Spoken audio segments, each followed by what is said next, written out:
Hello, my friends and family. We are live for another edition of the next Saturday show on Revolutionary Blackout. We also gonna have my good friend Kit from Heartlands Media. He will be joining us here in the next 30 minutes or so, 30, 40 minutes or so. He's gonna join. We're gonna have a great segment. Heartlands Media is one of those channels that they always go after, and we gotta start like contingency plans at Revolutionary Blackout. Like we trying to expand on fuck, I didn't start Rockfin. I didn't start Rockfin. Maybe I should do that. I need to start doing going live on Rockfin. I apologize for that. Let me I'm gonna start tweeting out the Twitch.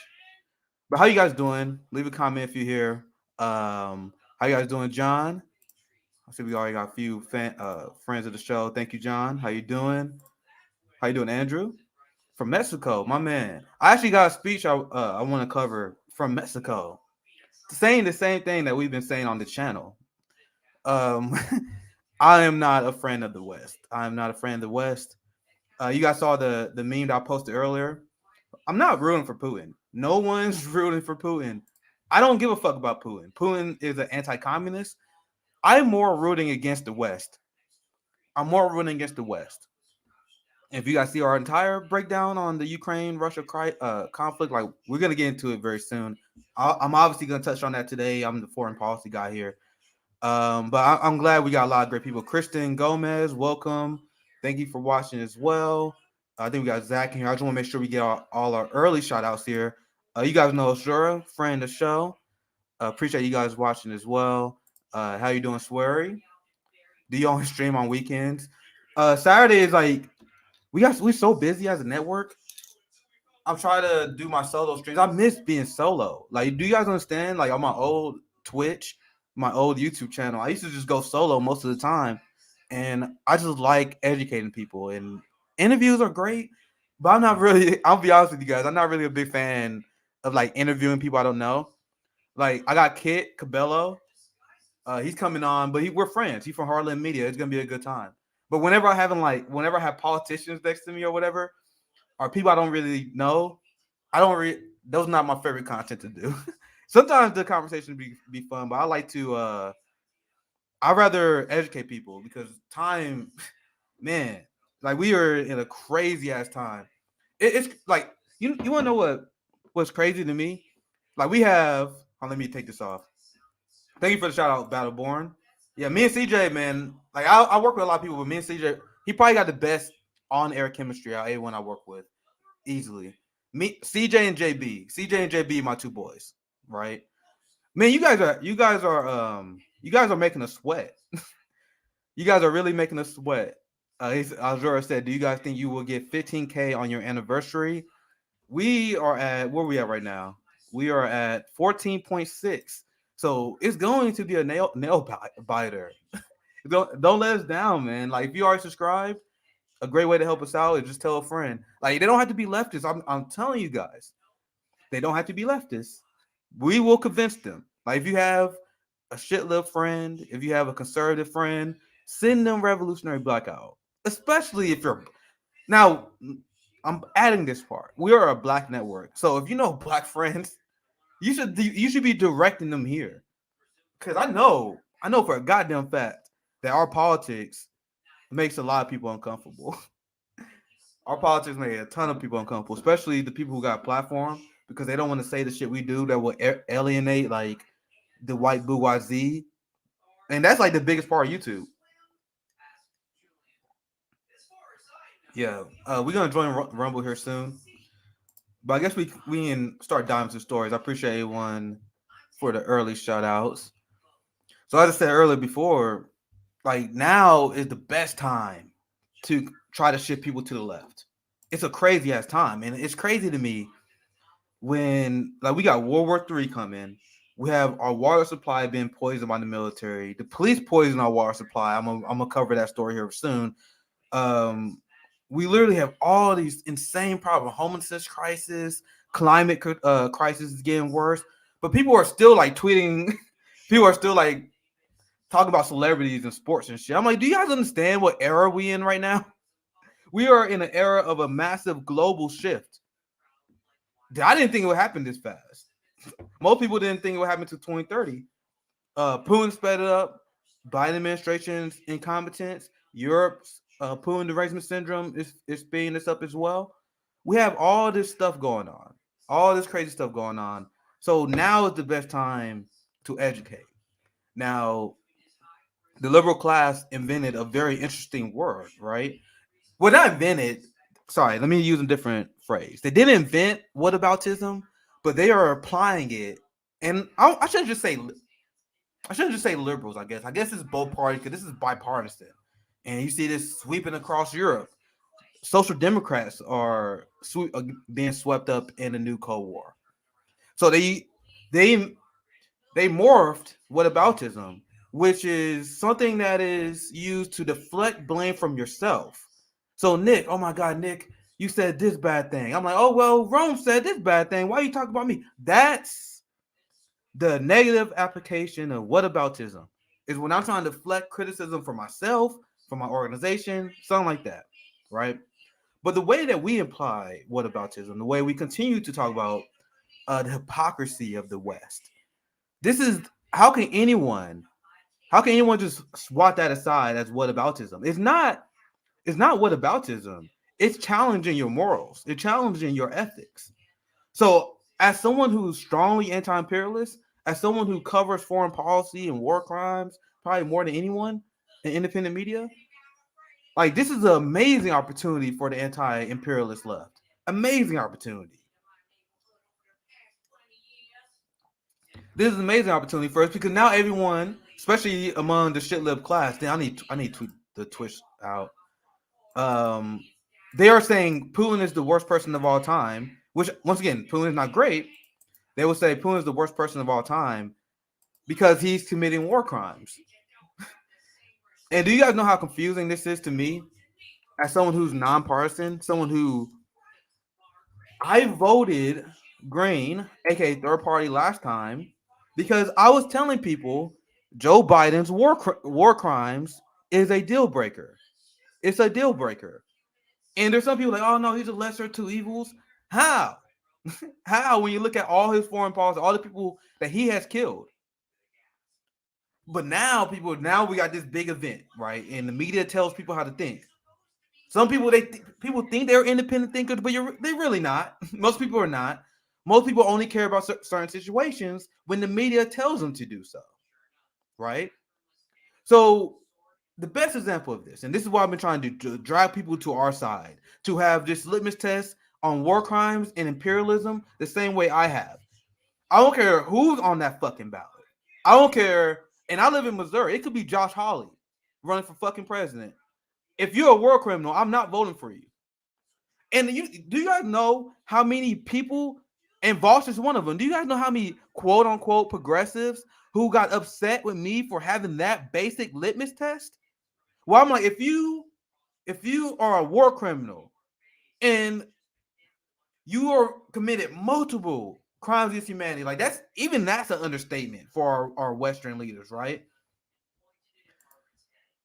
You cannot vote for that. And I was making that argument over and over and over again. The real leftists understood, right? But the United States left has been infiltrated and infested with a ton of white supremacists, capitalist enabling, imperialist enabling, people that call Jim Crow Joe his best friend, for example. The people who vote for Joe Biden, despite being lesser of two evils, he was the vice president under Barack Obama. Do you guys know what Barack Obama did?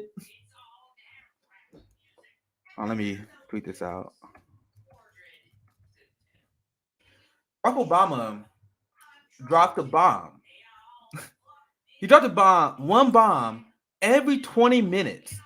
Do you guys know that? For 8 years, every 20 minutes, Barack Obama dropped a bomb. Every 20 minutes. But there are people that still believe his biggest controversy is a tan suit. So our job, at least my position, as someone who don't root for states, I don't root for politicians, none of that. So our job is to take people newfound anti-imperialism, newfound disapproval of war crimes, and now we gotta call them out, twist their logic, and get them to go on our side. And I see people in the comments, yep, Shirley say he started 7 more wars. And now you see the danger of the Democratic Party. The Democratic Party is where movements go to die. Do you guys understand? The same way that Barack Obama killed the anti-war movement, you had Joe Biden kill the immigration movements over and over again, right? So let me tweet. I'm gonna tweet this stream out. Calling live now. All right, let me tweet this out real quick.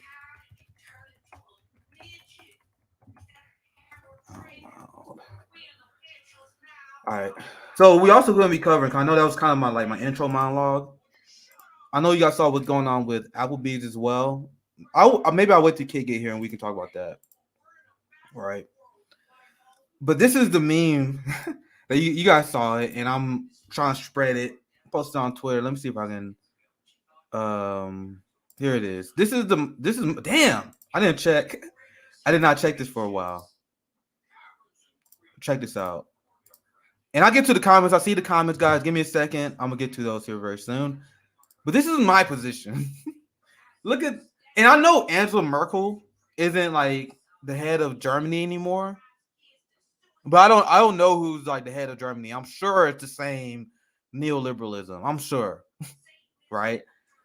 But this is, I mean, and if you look at our coverage, every day you'll see why we have this position. I think the West sucks. So it's not that we're not rooting for Putin.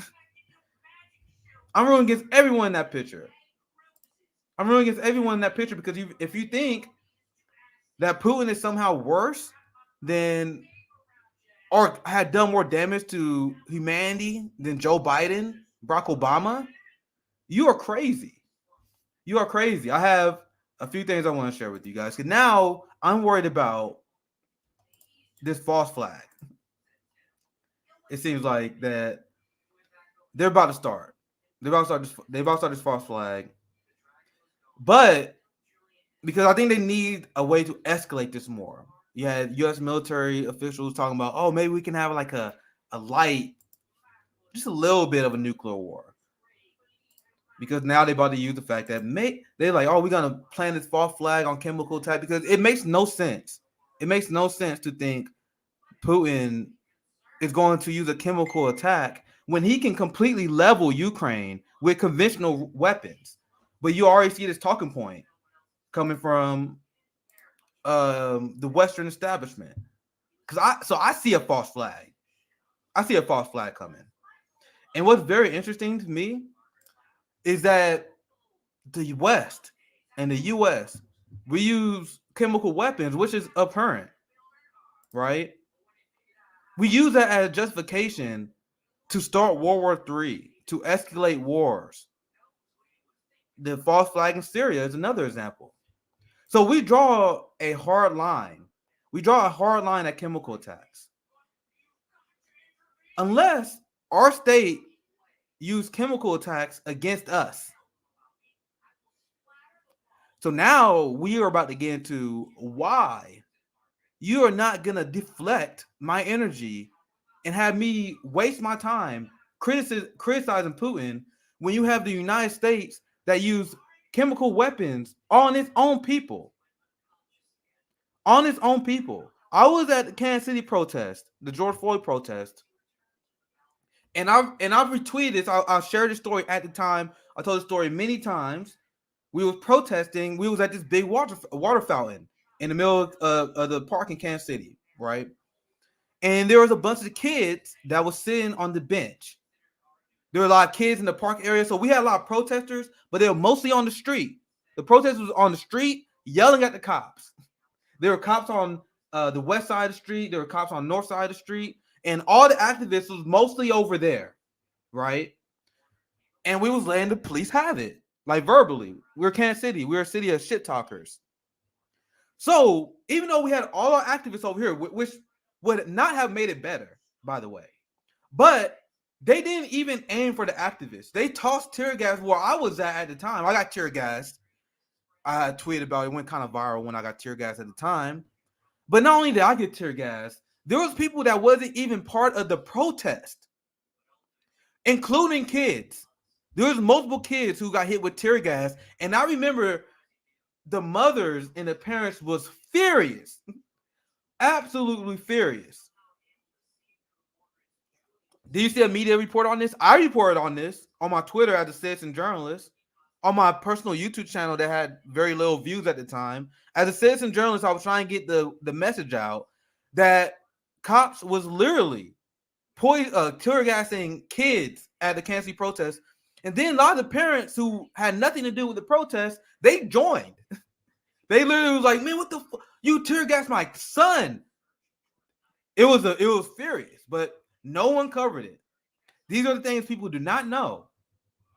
Now, our police in our country gets away with doing this. So fact check. It's true. Why do you even have to fact check that? I guess it's because a lot of people was shocked. It's true. Tear gas is a chemical weapon banned in war. It's a chemical weapon. Do you know there were women that they had miscarriages because of tear gas. There was people who had asthma in Seattle who they was hospitalized. And God knows the long-term effect that had on them because they were tear gas by our government. Our government. Not Putin's government. Not Xi's government in China. Our government tear gas, and they consistently do it. And I using the George Floyd protests because I was there and I saw what happened. But this is far from new. Let's see if I got another one I want to find. I got another source I want to find. You got tear gas. See if I can find it. I'm trying to find a story that just popped in my head at the time. Because do you guys know? I'm sure you guys believe me, but I can find the source as well. They use the police, our government, that is continuing to get more money because Joe Biden is siphoning COVID relief funds to the police. They used so much tear gas in Seattle that experts believe they poisoned the water supply. Do you guys hear me? Our police used so much tear gas against peaceful protesters that the water supply was contaminated. Fuck, I don't know why I didn't save that link. I'm trying to show you guys the receipt on that. I was just reading it today. It's so crazy. But tell me more. Tell me more how I'm supposed to be focused on Putin. Why should black people, why should colonized people, why should the struggling in this country focus on Putin? So we don't root for Putin. He's just another anti-communist. But I have much bigger interest. It serves the left much more to be distracted by Putin derangement syndrome. What that accomplishes? What it accomplishes? What? I mean, I'm legitimately asking. I've been asking to debate a lot of socialists who are super like Putin derangement syndrome. They got Ukraine flags in their bio, right? How does joining NATO in the West advance the interest of a leftist, of an anti-capitalist, of an anti-imperialist? Now, there are a lot of people who say, oh, well, we got to call out evil whenever we see it. Well, for one, you don't, because I noticed, like Vosh, for example, who has a Ukraine flag in his Twitter bio, he voted for Joe Biden. How are you going to vote for Joe Biden? And then you're like, well, we got to call out evil whenever we see it. For one, this is a virtue signal. I am not interested in virtue signaling. Everything I do is for the benefit of workers, my community, and my comrades I stand in solidarity with. Are we clear? It does not help us to virtue signal about Putin, which gives the illusion that the West has a moral high ground over them, especially since we are the victims. Dude, how the hell did this article just disagree? Someone said look at my history. I am, what the fuck? How does article just like completely disappear? Oh man, I'm trying to find the water supply article, but I guess I'll move on to the next one. Damn. So here's another one I want to show you guys. Just in case we got new viewers who like, man, Nick, you are crazy with your anti-American nonsense. Yeah. It's like, you're not gonna convince me to keep my eyes off the ball when our community is under siege, when there is massive class warfare that being waged against our people. You are not going to distract me and help me justify sending more weapons that end in more people being killed. But Nick, the chemical attacks, oh my God, like these people, I want you guys to know they're only virtue signaling. There's no strategy. How does backing NATO in the West help the socialist movement? It does not. Taking this time to call out the hypocrisy of the West, this serves my community because there's some bad faith actors that it's not going to break through them, right?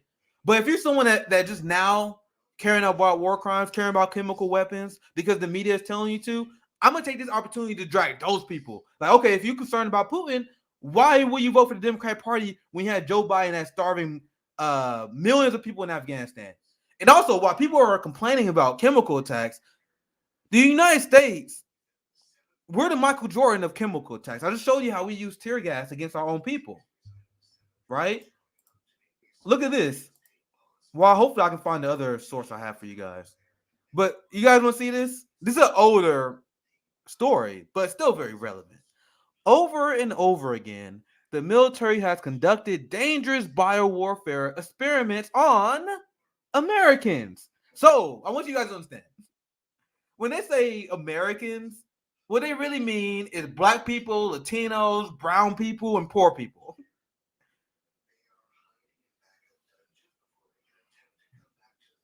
So as a black colonized person,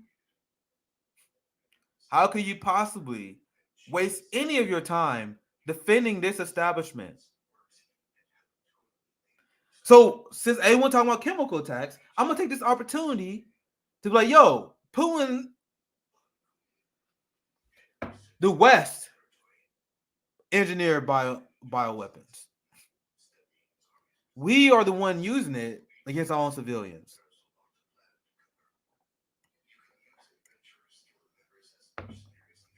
You guys want to know what's funny? I saw something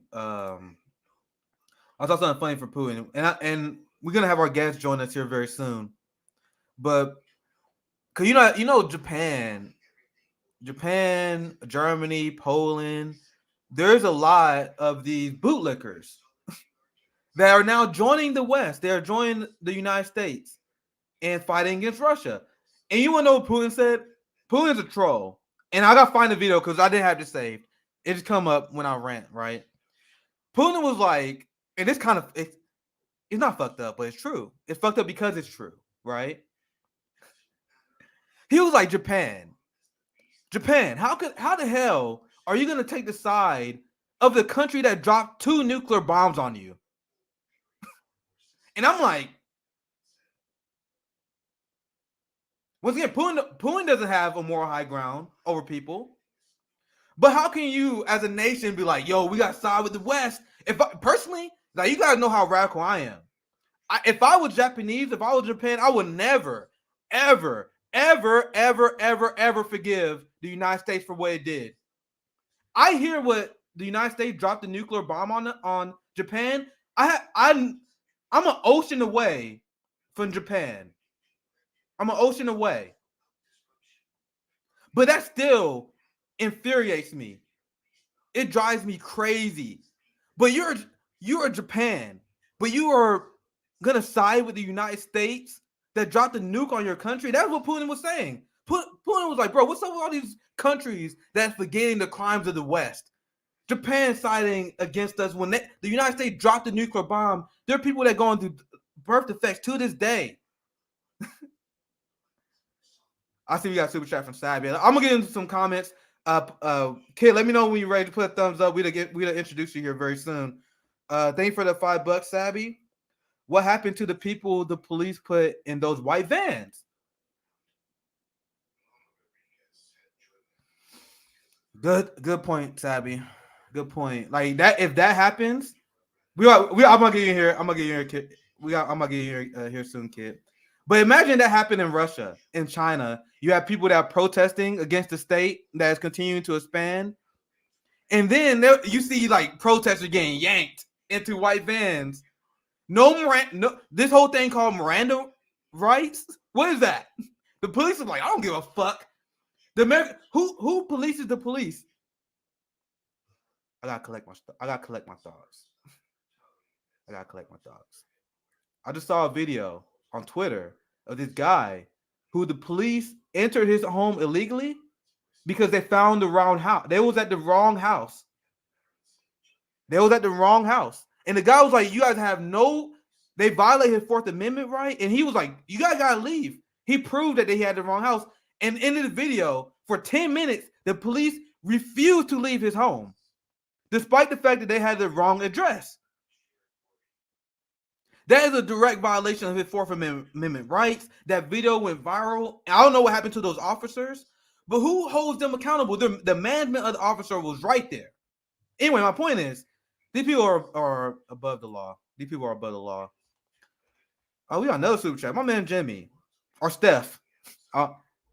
We got thank you for 999.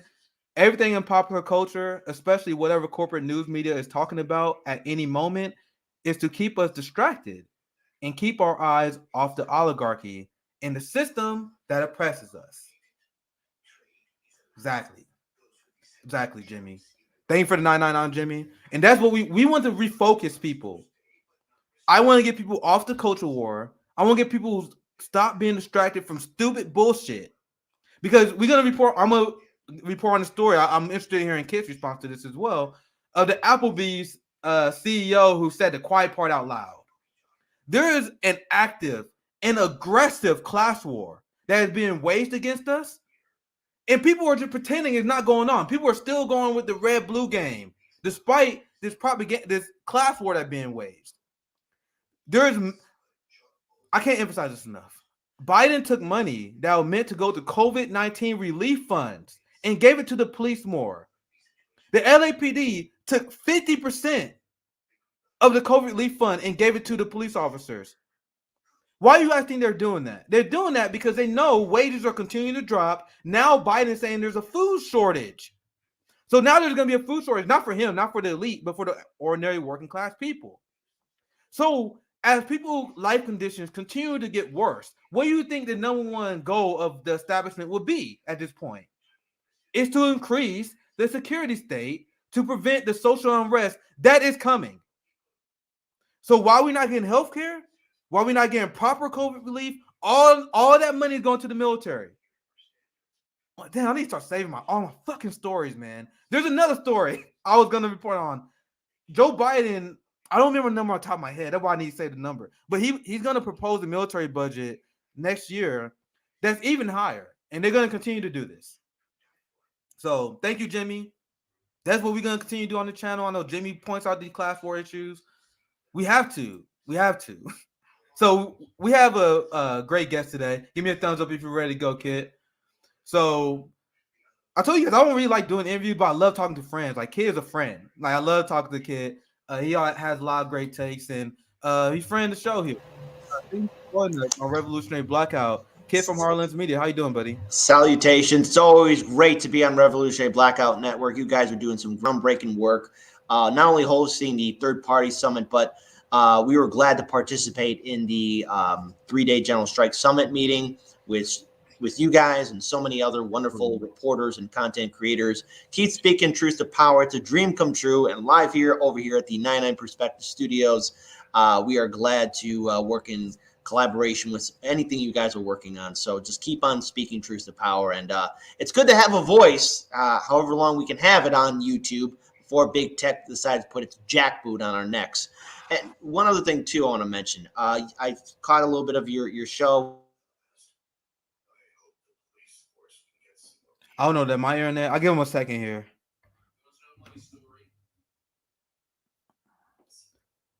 I'll give Kid a second. Can you guys hear him?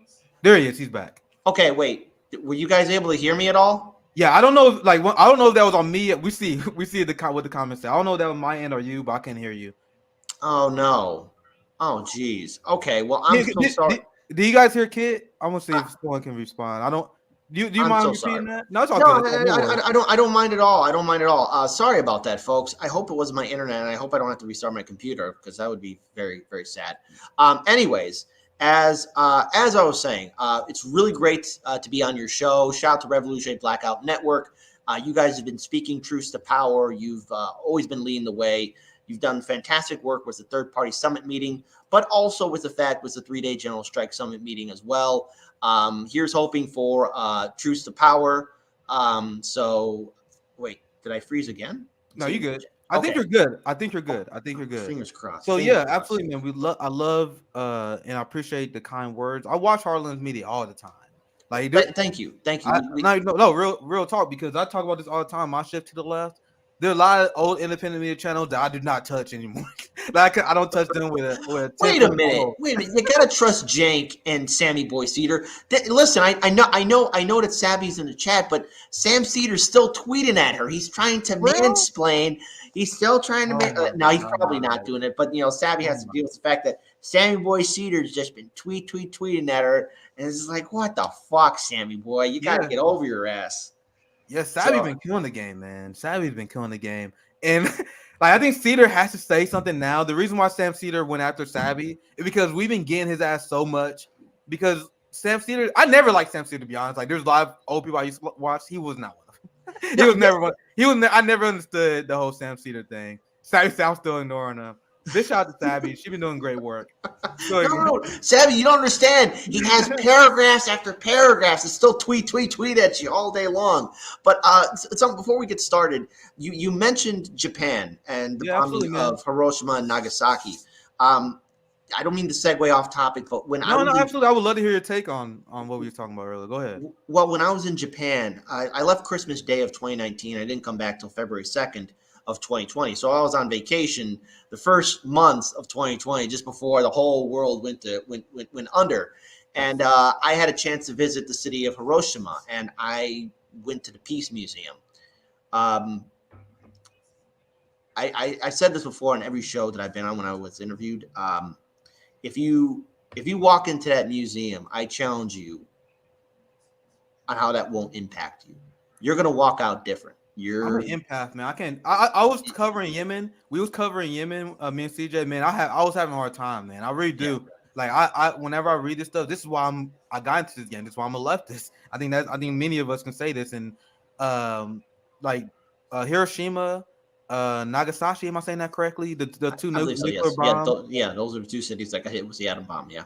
When I first heard about that and the casualties, I literally couldn't believe it. I was like, "This is so crazy." Here's the thing: when you walk into the museum, it's very quiet. There's nobody. It's not like a regular museum that you see here in America where everyone's talking. I mean, if you go in there talking with your friends, you're going to shut up for the first minute. You're going to realize you are not in a place where it's a good time, because you see the images, the artifacts, you see the pictures of the men, women, children, the elderly. And it will take a toll on you. One of the artifacts that stands out the most was these empty ink bottles. They're glass, and they were fused together like a honeycomb. And one of the comments in there when this object was found was, how hot did it have to be for this to fuse like this? And then when you see the children and the scars and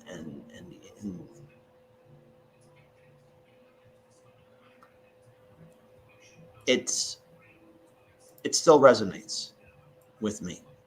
Yeah, I have a hard time looking at that stuff, man. I really do. I force myself to look at some bodies sometimes because you need that perspective. Like during Yemen, I've seen a few of those bodies, and when I was in high school, middle school actually, because that's when I became anti-war with George Bush Jr. That's why I grew up. That's where we had our anti-war push in our generation. I saw the tortured bodies of the people at Guantanamo. I saw the bodies of the Iraqi kids and that kind of stuff. It sucks, man, but it's almost in the way you got to do it almost. Well, you don't have to do it. I take that back. But it's also a good way to really drive the point home Like the decisions of our leaders have devastating and crippling impacts on real people, even though they don't live in America. They may be across the border. That's a person to me. Once again, has the impact. Like when I see Hiroshima, Nagasaki, when I see Yemen, when I see Iraq, when I see all these horrific crimes that the West is responsible for, man, it makes me so mad. It makes me so mad, and I get offended. I legitimately get offended when people try to say that these people are lesser two evils in any way possible. But go ahead, Ken. No, but the thing is, one of the takeaways though that you get from the Hiroshima Museum is that life does go on, and yes, there's a lot of sad stories, but you also hear stories of how people persevered and rebuilt the city. And I was at I believe that the Hypercenter where the bomb was dropped, and it's that building that was hollowed out. It's still standing to this day, but I remember looking inside it, and it just showed me that no matter what, life will go on. There was a flower growing right there in the middle of the building. With a little kitten right next to it. So there you go. I don't know. I found this. I want to read this. I want to read this quote. Absolutely. I found a link because this is it's kind of savage, man. No matter what you feel about the man, because he has a point. I don't get it. So it said Putin. It said Putin. Putin criticizes Japan as U.S. pet. Was it true? I gotta dive into this because I remember I read about it. I did a segment on it a long time ago. But the connection between Neera Tanden and the leading party in Japan. Once again, I'm open. I don't know a ton about Japan. There's some things I know in relation to the West, right? So Neera Tanden had a lot of ties to the leading political party in Japan, and she was helping dictate their policy to the West and the United States. This is one of the things that came out during them email leaks. Like, this is factually true. Anyway, the point is, Japan is a U.S. pet. I'll never forget that story where Jimmy Dore and Steph met Neera and won the presidential debates. Neera! She's like, oh, I know who you are. They caught you that picture. So this is the tweet based. Putin criticized Japan as U.S. pet. Putin criticized, stating that history textbooks do not say who dropped the atomic bombs and ignored the truth. You don't protest against the U.S. when they massacred your civilians with an atomic bomb? Is that okay? Brutal. That's brutal to bring up, but it's true. All I know is the longer this conflict goes on, the more I'm afraid that somebody's going to push a shiny red button, and then the nukes are going to be dropping, and we're going to get mushroom clouds in the sky. I think this is a complete international failure of all of our world leaders. And then when we hear the president say it's democracy versus oligarchy, no, it's oligarchy versus oligarchy. It's these top 1%ers playing this game. And you want to know who are the pawns? Everybody on the planet. We are their pawns. They're pushing us around. They dance and drink because they believe we are weak. And, they're willing to sacrifice us, put us through all this misery. All the while they get rich. And let's face it, these politicians, especially these Democratic and Republican lawmakers, 2 weeks ago on Monday, I covered a story of how these politicians were getting rich before the war started. They were investing into big oil and to companies that are connected to the military-industrial complex, one of them being Debbie Wasserman Schultz. And then, of course, Marjorie Taylor Greene, because, hey, let's face it, I want to be equal. Because the Democratic Party and the Republican Party, they are friends with each other. They are jagoffs. They like to play this game with us. They say words that their voters want to hear. All the while, they're screwing over everybody. It's the rich people controlling this, and yet they want to play this game with us all the time. So here's the thing. We have to remember that a lot of Americans are thoroughly brainwashed by corporate media and the two-party system and what information they're given to them by big tech. They did a phenomenal job in dividing us, in keeping us in our little camps. You have Team Red and Team Blue. But that doesn't change anything, because anyone that's a Democratic voter or Republican voter, you will never have a seat at the goddamn table. You don't have a say in this. The thing is, their number one constituents for these politicians are bankers, corporations, Wall Street executives, and hedge fund managers. So where's the pushback? Where's all this rabble-rousing from the squad and all those progressive members in the Democratic Party? They're not going to do jack for us. They might have came in there with these promises and all this hype, in 2018 going on. But now what are they doing?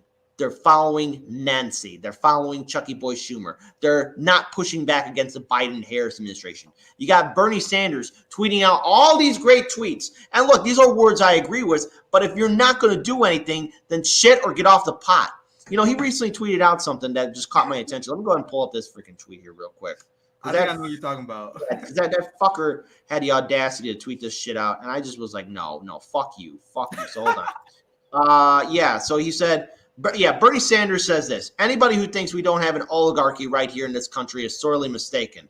That was yesterday at 10:35 a.m. in the morning. And I wrote, I got you. Hold on. I got you. I found it. Here. I got you. And I even got your response. Hold on. What the fuck? Oop, that's all good. Oh, wait. I clicked the wrong one. So this is Bernie. But go ahead, bro. I got you. Though. Yeah. And I'll read right there. I said, fuck you. When it was time to step up during the 2020 election cycle, you went and supported the oligarch Biden. Your good friend has been a participant into building this neoliberal nightmare we are in. So what do I mean by that? First of all, Joe Biden has a history of harassing and sexually assaulting women. Okay, 8 women, including Tara Reid, heroically came forward during the 2020 election. What did the neoliberal outlets of Me Too and Time's Up do?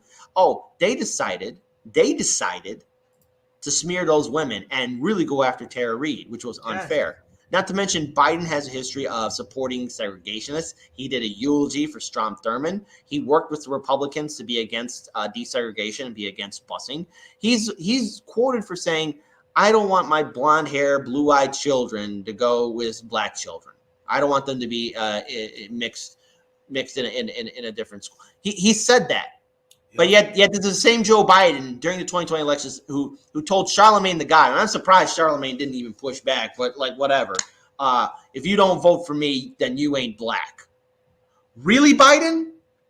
Fucking for real?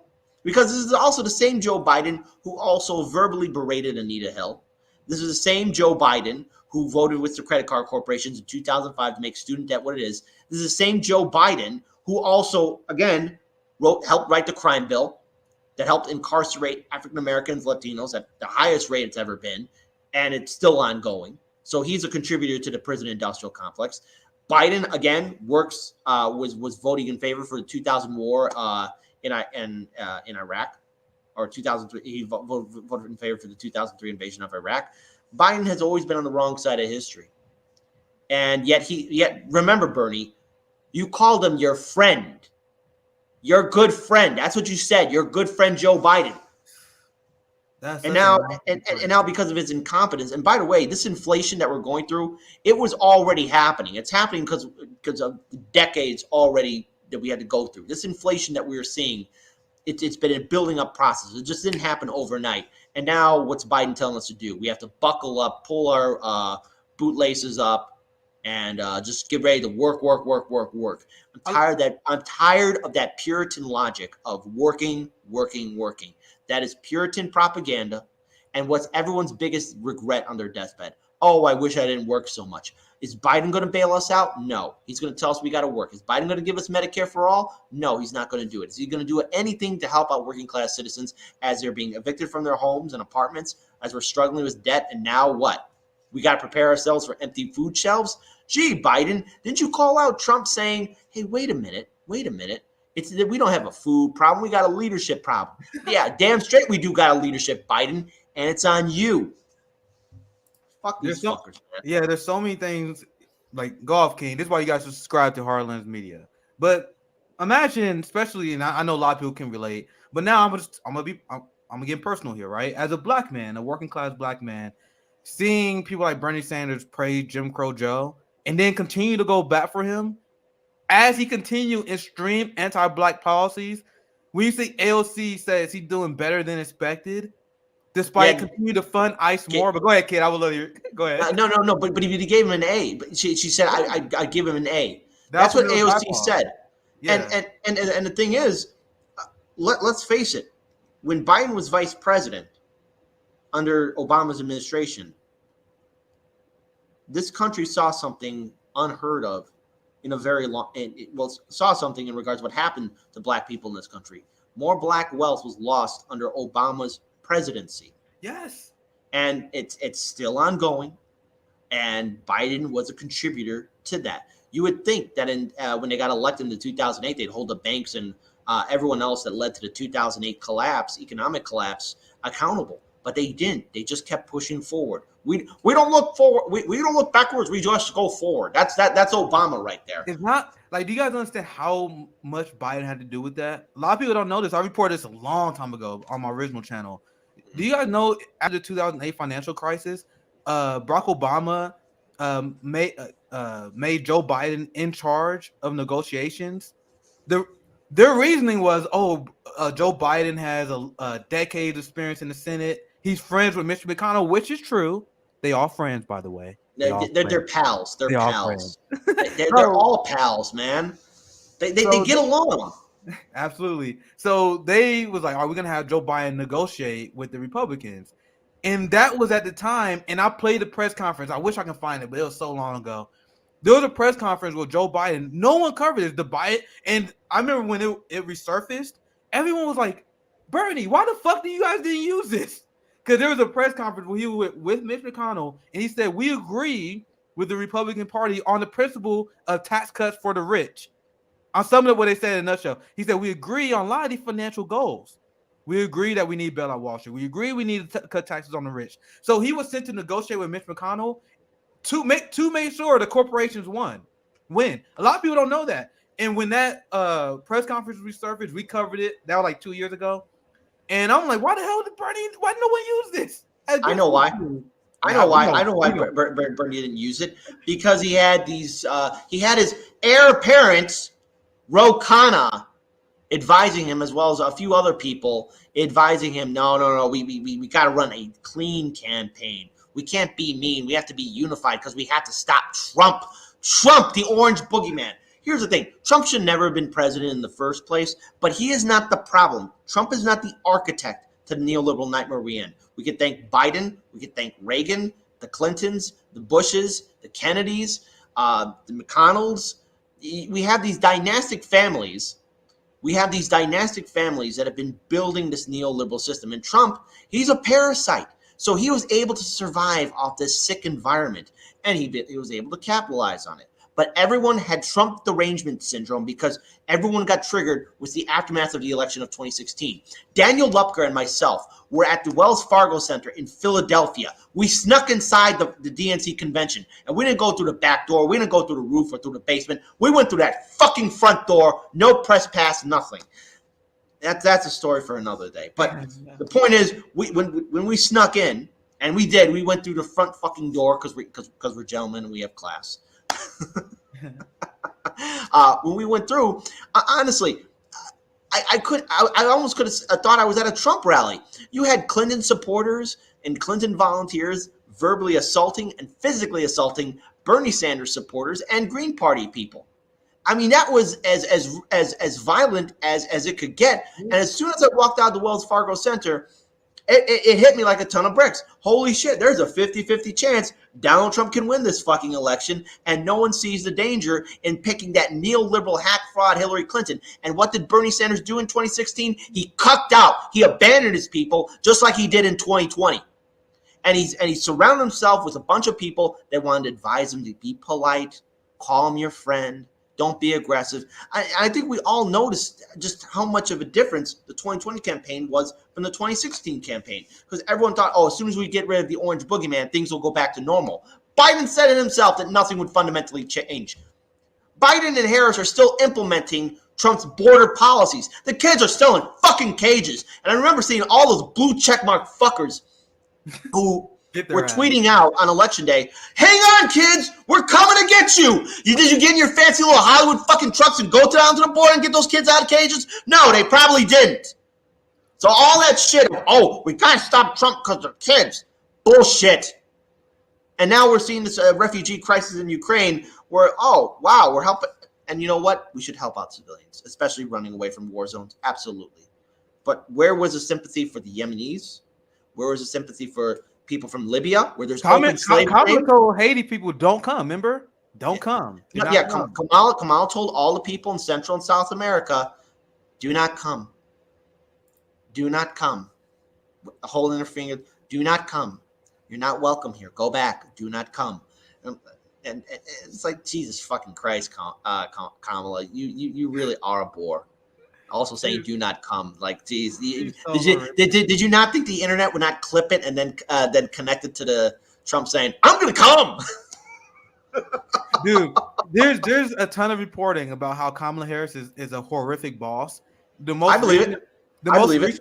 the most recent story is how Kamala Harris would snap at people because wherever she walked in the room and wherever aides didn't stand up, she feel like it was them disrespecting her. Do you see that story? Yeah, I saw it. Yeah. So my theory is, especially after witnessing the disastrous Kamala Harris campaign and now watching her vice presidency, Kamala Harris is a bad boss. So I think her staff be fucking with her. They're like, I'm gonna get her back. Why would you have her come up there and say, "Do not come," knowing that the members of the Democrat Party know how bad that's gonna look? I think they set her up all the time, and I see it now. I think Biden's also part of it too. I think they don't want her to. Here's what I think it is. In 2019, on Malcolm, I was going to say Malcolm X Day. Jesus Christ, I'm sorry. Martin Luther King Day. I'm sorry. Martin Luther King Day. Well, we should have a Malcolm X Day too, by the way. So there we go. They would never let that happen. Yeah, well, we should. Well, we should. But on Martin Luther King Day, there was all this fanfare and jubilation for Kamala, because she was announcing her presidency, and she was running this huge wave, because there were a lot of people who thought, oh, Kamala will be the perfect pick. She's a woman. She's a woman of color. She's in the U.S. Senate. It's all in the bag. But the thing is, looking back at it, Kamala might be fucking stupid. And look, I'm not dismissing some of her achievements, because there's certain ways where people might be stupid. Ben Carson is a great brain surgeon, but no one can convince me this dude is not a fucking moron. Yeah, the thing is, got good at that. Kamala's just not good at being a cop. That's it. They're dumb. Go ahead. And that's it. And so the thing is, she built this false security around her.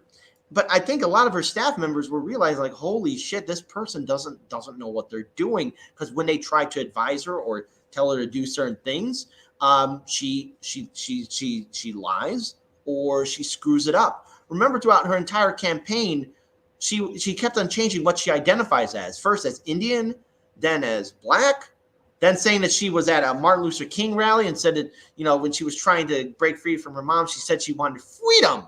Like, who the fuck tells that fucking story? And then she was also smoking weed and listening to Tupac, but then the stories didn't add up there. I'm like, Jesus fucking Christ, Kamala, you keep on fucking lying. Then her campaign went bankrupt. That's what a lot of people forget. Her presidential campaign went bankrupt, and then during the presidential debates, she was demolished twice by Tulsi Gabbard. And so, like, she fell down. She got 0 delegates. She is not qualified to be vice president, and the only reason why she got picked was because Amy Klobuchar had that scandal around her in regards to the officer that killed George Floyd, because she pardoned that fucker from a previous crime. Yeah, I think it was a bit. My prediction at that time was Amy, and we all thought it would be Amy. K-Hive, they were like, oh, I thought you said Kamala was gonna be VP. I'm like, I didn't think she would, but it was because of the George Floyd protest, right?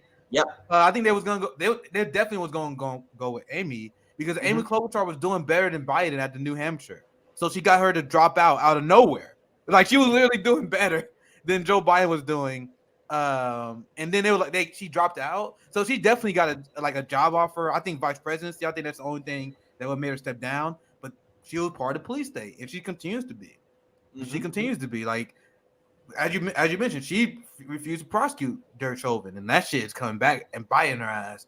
I want to go back to a comment you mentioned earlier, because it's something like, I told you guys I'm spiteful. I guess I won't forgive these motherfuckers. Like when Joe Biden said you're not black if you don't vote for him. Like, I remember now.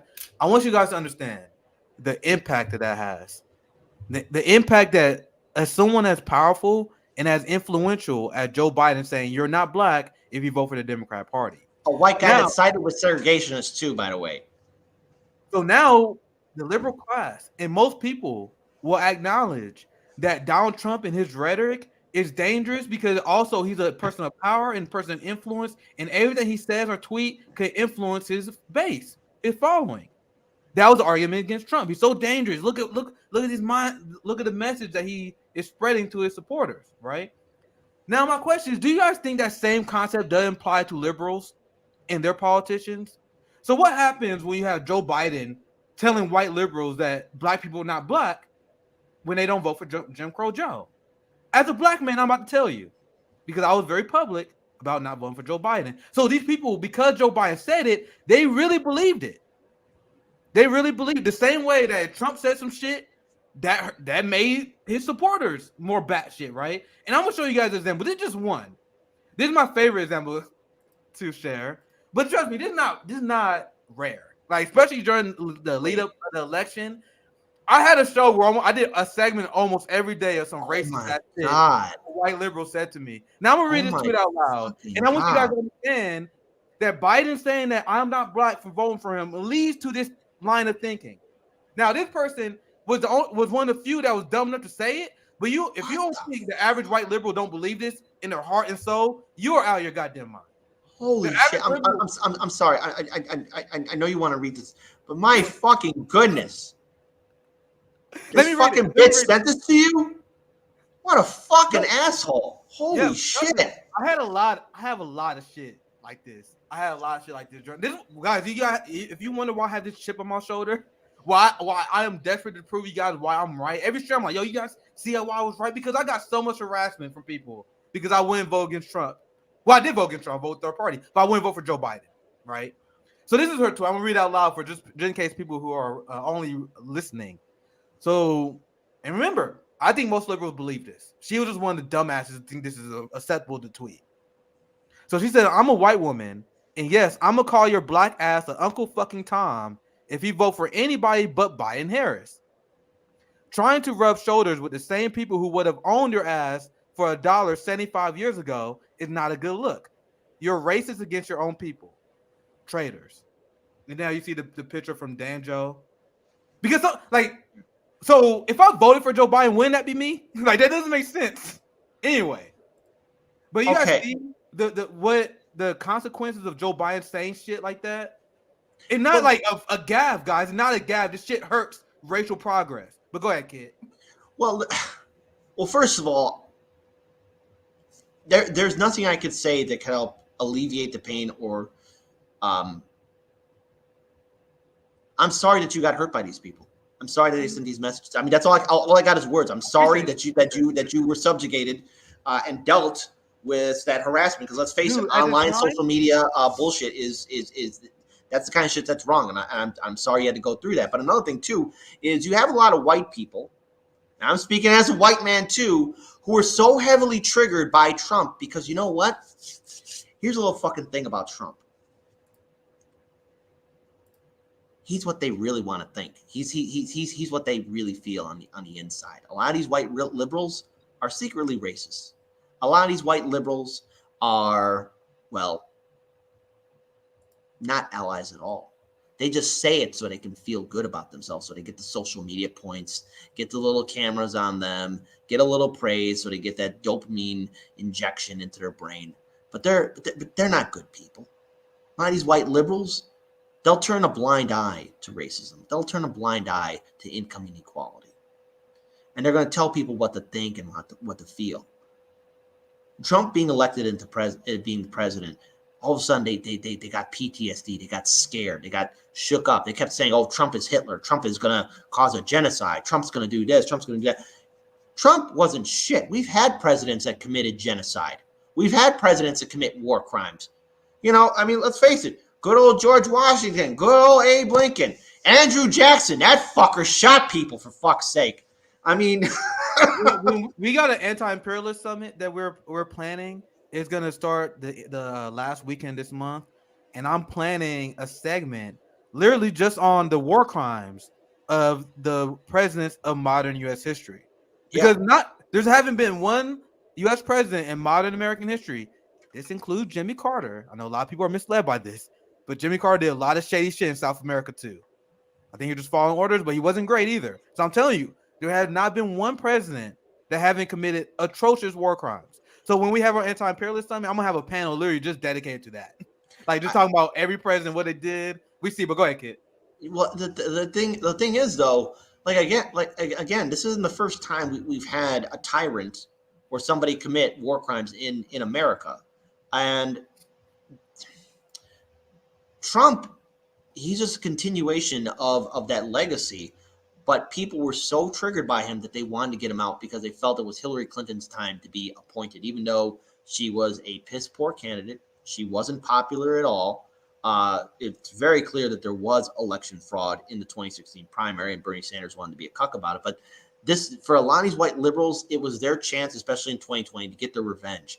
And if you weren't going to be part of it, you were the enemy. And they were going. And you had a lot of these white liberals telling Black people, Latino voters, anyone, hey, you got to vote this way because if not, you're for fascism or you're a traitor to your own race.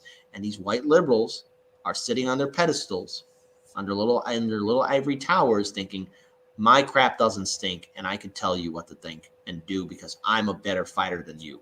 And these white liberals don't care because right now, all what they're doing right now is going to brunch, you know. And I remember that. As you predicted. Well, wait, who was it? I think it wasn't Humanist Report. Might have been Dave Dole. Yeah, probably David Dole. Yeah. He posted a picture of him going to brunch and how they sheckled their own oysters. Oh, good. Both white saviors who blocked me, by the way. Really? Very interesting. And by the way, this is a long story. I'm not getting into it. David Dole and Mike Figueredo blocked me because they remember when they was calling out everyone, they were calling out Jimmy Dore, they were calling everyone out as Red Brown Lions. Meanwhile, the Humanist Report, Mike Figueredo, literally platformed someone who was a Nazi in 2018. And then I called him out for it. I was like, okay, I agree in growth and change, but how the fuck you gonna call out Jimmy Dore? How you gonna attack anyone from like platforming a Boogaloo Boy, which they did? And I'm like, you got Andrea on. I'm not gonna dig her up because I don't want to actually blow her up. But like, she's another YouTuber, and she's trans. So this person, Andrea, is trans, right? And she was a hateful white supremacist. And there were a ton of receipts of her saying horrific shit, right? Really? And the thing is, she tells everyone why she abandoned the far right. It has nothing to do with anti-racism, kid. When she shared her story, she said the reason why she became a lefty is because when she became trans, her racist friends didn't approve of her. So because they didn't approve of her, then she had no choice but to go left. So while not Kyle, but while David Doe and Mike Figueredo was attacking Jimmy and they was attacking the March for Medicare for All because they're like, oh, you guys are Nazbuls, you guys are Red Brown Lions. I called them out. I was like, hey, yo, Humanist Report, you have a panel plan with this person who was literally a Nazi, not when they was 14, and not old, 15 years ago. She was a Nazi quite literally in 2018. So while you guys are yelling about racist Trump supporters, when Trump was president, she was a Nazi. But then Humanist Report is friends with her. So instead of listening to me, a black man, and at the time, FHL was calling him out. So we was like, yo, you are platforming a fucking Nazi, and you're a hypocrite on this. So instead of addressing this hypocrisy, him and David Doe blocked me because they're both friends with her. So that's another story. I'll get to that later, but I got a lot of dirt on these people, man. Holy shit. I gotta see if I can find it. I ratioed David to oblivion over this. Like I actually like this David Doe, the Rational National, he blocked me because I ratioed him to oblivion because he was trying to defend his Nazi friend. Now, once again, I believe in rehabilitation. If she used to be a Nazi and she's trying to make strides to be better, okay. People deserve second chances, of course, right? Yeah. My point I was making to him, like, bro, how are you gonna try to rehabilitate her, but then you want to smear everyone who's okay with talking to conservatives as Red Brown? It's inconsistent. But go ahead, kid. I'm gonna see if I can find my ratio. It's been wild. Well, first of all, especially in late 2020, Harlan's Media was dealing with a lot of stuff because we first got our shadow ban for like 6 months, and that was a nightmare because a lot of our stuff got demonetized. But that was a big kick in the gut for what we did. So we were trying to fix leaks in a sinking ship because of YouTube, but I had no idea you guys were going through that. I mean, look at this. I found it. I'm mad, and then maybe I can find a way to bypass this. But you see, this is David Doe. He blocked me. This was the thread. There was a thread, and this tweet that was deleted was from Mike Figueredo. Okay. I remember everything happened. I'm gonna tell you guys since we're on this topic. Mike Figueredo put out a tweet promoting the fact that he has this panel that has a Nazi on it, or a former Nazi on it, right? So then everyone started calling him out, like Pat DeBurner, he friend the show, and then David Doe, who blocked me, he replied, "I wish I could see all the tweets." He was like, that's why you got to screen capture, man, screen capture everything. There's somewhere, but look at the day, it'll take me forever to find it. But this is why he probably had like 30 likes on his tweet. You see, I ratioed him to oblivion, and because this lady who was a racist, he was like, "Nah, it's okay." So I was like, "You really like, don't worry, black people. I accept her apology on your behalf," because this same person, she blocked the entirety of black leftist Twitter. She blocked so many black leftists because we was calling her out. We was digging up receipts, and instead of apologizing, she was like, "I'm gonna block everybody." So then David Doe is like getting crushed in this thread, right? But I'm gonna go down. So this is why I called him out. Oh yeah, I remember this one. This is when he brought up Jimmy Dore, because I was destroying him. So he was like, "How dare you come at me when you platform Jimmy Dore?" What? So, what the hell? Anyway, I can't really go through it because I'm mad he blocked me. You guys can't see his response, but I fucking obliterate David Doe in this thread. Well, wait a minute. And then he was like, and then after this part, this is the part I will read. Well, I'm like literally grilling him about how you okay with having a Nazi, and then he was like, "Well, that was a long time ago." So I respond, I was like, "She was not a teen. She was and that's true. She was like 21 years old, and a lot of those screenshots were from 2017." And then this part I'll explain to you. And after this tweet, this is when he blocked me. At that point, he realized he was getting ratioed. And once again, we exposed the fake white saviors. Rational National, Mike Figueredo. Sorry, I just dropped I know we got into that, but I want to explain some context. Oh, you dropped a fucking bomb on me. Holy fucking A. I mean, look. Look, I knew it was bad. I just didn't know that happened. Gee, wait, hold on. Remind me. David Doe and Humanist Report, what didn't also they go on the Jimmy Dore show? Didn't Jimmy also help them out? Because then they started to stab him in the back after the whole fall was TYT. I have no idea. But the thing is, when I don't know how people watch these people. I don't get it. Like this dude and David, I see Savvy says, I see it's kind of David Doe doesn't have to deal with any of our issues. He lives in Canada. Not only do people live in Canada, a lot of these people are millionaires. Like Kyle Kalinski's a millionaire, Sam Cedars a millionaire. So why would anyone think they will connect to our issues? That doesn't make sense to me. Kyle Kalinski never makes sense. He's not a millionaire. He's a good little boy to Crystal. Hey, listen, Bernie will go on the show. I'll go on his show. Crystal will say, "Wait in the corner. All right, I'll come get you when. Then you can come back into your seat because Bernie doesn't want to talk to you." So I want to. Hey, they're in love. Who are we to stand against true love? I say those two should get together. There you go. Let them be happy, right? Who am I to judge? Yeah. So I see someone said Jimmy treated David very well in what he did. Like I think Jimmy was like friends with Mike Figueredo and David Doe, but because they part of TYT orbit, and you see that's just another example how you can see these people make political calculations. They were friend with Jamie, but then they had to beef with Cenk, and they took their side, right? You guys see, we got Jimmy here. All right, shout out to the Jimmy Dore show, good friend of the show for Hard Lens. Good friend to a lot of independent media networks. And by the way, sorry, go ahead. I don't mean to interrupt you. I'm so sorry. My bad. That's my bad. No. It's all good.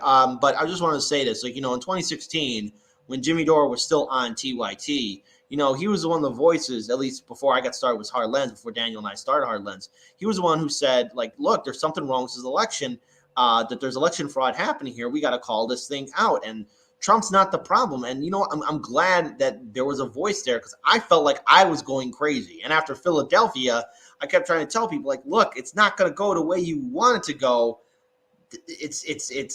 Trump might win this. And, just, again, shout out to Jimmy Dore being the first people to really call out the BS and stand up against TYT. Yeah, you guys saw Jimmy platform our radical ass. Like, I'll talk about the blacklist. We've been blacklisted. Jimmy didn't blacklist us. So he has Sabby on his show to help promote her women's summit. So, yeah, I like 100%. So let's read the super chat. Thank you for 499. Boogaloo Boys are 100% different from Proud Boys. Boogaloos are pro Black Lives Matter, LGBT, anti-war, and the kind of people we need to align with in class solidarity. And the guy that Jimmy had on the show, Magnus, I got to know him. We follow each other, and I'm like, I don't know that much about the Boogaloo Boys. Like, I remember me and CJ, we was talking and during the whole Boogaloo Boy derangement syndrome, and we was like, bro, we don't even know who the fuck the Boogaloo Boys are. I got the KKK where I'm from. I'm in Missouri. There was a KKK attack like a few months ago, like literally 10 minutes from where I live. So I don't even know who I don't even know who the fuck the Boogaloo Boys are, for one. But then I literally listened to Magnus with an open mind. I'm like, dude, this dude is to the left of you motherfuckers. Like, he was calling out the police. He was talking about how we should have healthcare, how we should have general strikes. I'm like, bro, how you gonna? And I'm sure that if I talk to Magnus, there are a ton of shit we probably disagree with. But I'm like, bro, based on what I've seen, how can any of you Democrat voting motherfuckers criticize Magnus or in his faction of the Boogaloo Boys when they outflank you to the left? And that's just me being like, I listened to Jimmy Dore's interview with him, and I start following his what he did. I'm like, the attacks I saw him receive, it just didn't align from what I seen. Like, if I saw some right wing, crazy, racist shit from Magnus, which I'm sure he probably said some dumb stuff before, I would call it out, but I didn't see it. At the same time, Mike Figueredo in Humans Report, I'm mad you can't see the tweets because he was trying to deflect from defending his Nazi racist friend Andrea. He was like, well, Jimmy had a Boogaloo Boy. For one, I'm like, what the fuck does this have to do with Jimmy? But anyway, I take you to task, and I did. But anyway, thank you for the 499, Jimmy. Yeah, awesome work from Jimmy Dore. And then, Kit, are you Latino? I asked because of your last name. No, I am Sicilian, Italian, German, and Polish. So that's wait, not German, because I found that out. It's different. It's English, Polish, and Sicilian. So I got the Italian side from my father, and the rest from my mother. So no, I'm not Latino. So, but thank you so much, though. For the only thing I know, I have German ancestry. I don't know, like once again, I told you guys, I'm not into nation states because I don't know like what nation state I come from. Like, I'm not one of the people that did like ancestry.com. I'd rather move on. I have no idea. The only thing I do know is that we have German. I have no idea what my African nation state is from. It'd be pretty cool to know. I just don't want to make the steps. I'd rather just move on. But anyway, thank you for the $2. Defund the empire. Keep up the great work, RBN. We are trying. Like, you guys are making this shit a nail biter because we had a goal of hitting 15,000 subscribers before our 1-year anniversary, which is April 1st. We're very close, man. Wait a minute. April 1st is your anniversary too? Because that's when Heartland's Media. Well, yeah. Well, the thing is, okay. So here's the thing. When we talk about Heartland's Media, when we say like when we got started, Daniel and I usually say, well, what iteration of Heartland's Media you're talking about? But effectively, as a business, Heartland's Media's official birthday is April Fool's Day as well, because that's when we first did our show and also did our first field work for when we did like on the ground reporting, which I want to get back to that, man. I miss that. I miss it too. I started out. That's why we were doing the show, Heartland's Media, so that we could do the show to promote the stories. But ever since YouTube started to kick us with its jackboot, it's been really hard for us not only to build up the finances needed to provide, quality reporting. That's our problem. Yeah. So that we can go out there. But it's just been a gut check after gut check by YouTube, and I really miss it because I'll never forget when we were in East Chicago, Indiana, where we were in a Black community that was dealing with lead poisoning. There was this. It was a community that was built on top of a lead refinery, a lead smelter refinery, and the thing is, the soil in that community was 900 times higher than the EPA's safe amount. Which again, I'm going to quote Daniel here. There's no such thing as a safe amount of lead ever at all. And there were stories about people in their 30s and 40s who were getting cancer or other types of ailments and mental illness as well because of the amount of toxicity from that lead smelter factory. And it was just downright devastating to see what a lot of those people in East Chicago, Indiana were going through. And that's the kind of reporting that I miss doing because I love doing that stuff. So anyways, I want to get back to that. And once again, funds is always a problem because we got like 7 members who split the very meager amount that we get, right? But imagine a tour for the poor. You guys know what Rome does: travel the country, feed Yeah, people. phenomenal work he does. Imagine that financed by a YouTube channel that got 100,000 subscribers. Like we talk about this kind of stuff. We got dreams of grandeur, right? Like imagine if our channel grow. Because I remember Jordan from Status Quo. He was talking about how TYT was a massive disappointment, and he was like, "Yeah, I know we all hate TYT now, but TYT had a lot of potential being like a left network. So it's like they dropped the ball big time. I think we're in a position where we can do what they should have done. Like if you have a left network that is like on the ground. I see this comment from Valerie. Like April 1st, or RBN, Harlan's Media being the streets covering Jones Strike Revolution. Imagine that, guys. Like Oh, I love that. imagine there's like strikes and we're able to cover it. Like this is stuff I want to do. I started off on the ground, giving speeches. I tell people, I'll talk to people, covering events. Like this is how I got started, and then I eventually moved into this space, right? So anyway, that's the goal. We talking dreams of grandeur. But it was funny because we started April 1st. So when we first announced it, everyone was like, "Oh, this is April Fool joke." I was like, "Guys, I promise you, this is actually happening." Well, no, it should. Well, here's the thing. I find it funny too because April Fool's Day. It's like, oh, when did you get started? April 1st. Oh, April Fool's Day. So it's fun. What a fun coincidence. So Yeah, there you go. exactly. That's good. That actually makes me smile. I'm actually getting excited for April 1st because it'll be our first April 1st, and at this location where we're at here in Chicago. So it'll be here, this wonderful little studio space that we got that I just love so much. It was our neighbors weren't. I hope you can't hear their music though. Can you guys hear their music? Maybe a little bit, but not a big deal. Okay. Savvy add a little bit more context. I watched it in passing, but Jordan told me Jank wouldn't let others get exposure, and that was his thing. You guys see what we do at RBN. We promote fucking everyone in this damn group, and he was trying to make it about him. I think and we all know that TYT is not progressive, not left, but that would they sell them so fast, and I think that had a lot of potential. And I talked with Savvy, I talked with CJ. It's like we all wanted a black leftist network. Like we see people get a lot of shit wrong. And then I was just year after year, oh shit, why is not a black leftist network? And then all of a sudden I got a platform. I'm like, well, I might as well be the change I see, right? Mm-hmm. I think we got time for another story. Well, there was one thing I do want to mention though about with TYT. A while back when we were at the old location, I did a movie review of Mad as Hell, which was the TYT documentary pick. I watched it 3 times. I know, why would I submit myself to that kind of torture? But I did just because I was in a little bit first in a state of shock at really what we didn't see from the beginning, or what a lot of people didn't see. And Cenk, you were always wanted to be CBS, Fox News, MSNBC, TYT. He never saw the bigger picture. And when push came to shove, when it time to step up to be responsible, to actually build a real independent media network, he decided to cash out.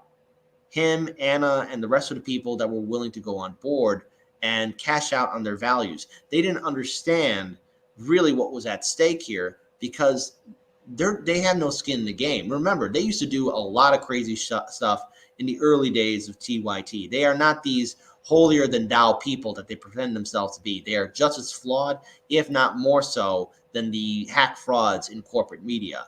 The Young Turks, as a media network, did everything they could to ignore the 2016 election fraud, did everything they could to promote the lie of Russiagate, to constantly cover Donald Trump, like that loser Trump segment. I get that Trump's a loser. I understand that, bro. I understand that. I used to see the old videos, loser Donald. I'm like, oh my god, why would he? Oh my god. I used to be like I used to give him a little bit too much credit, but like as a progressive, I was like, man, this shit is embarrassing for us. I shouldn't have considered him part of our team, but I used to see those and be like, man, this is embarrassing. Well, and then they had that unprofessional election meltdown in 2016 where they're like, I can't believe this is happening. That was hilarious.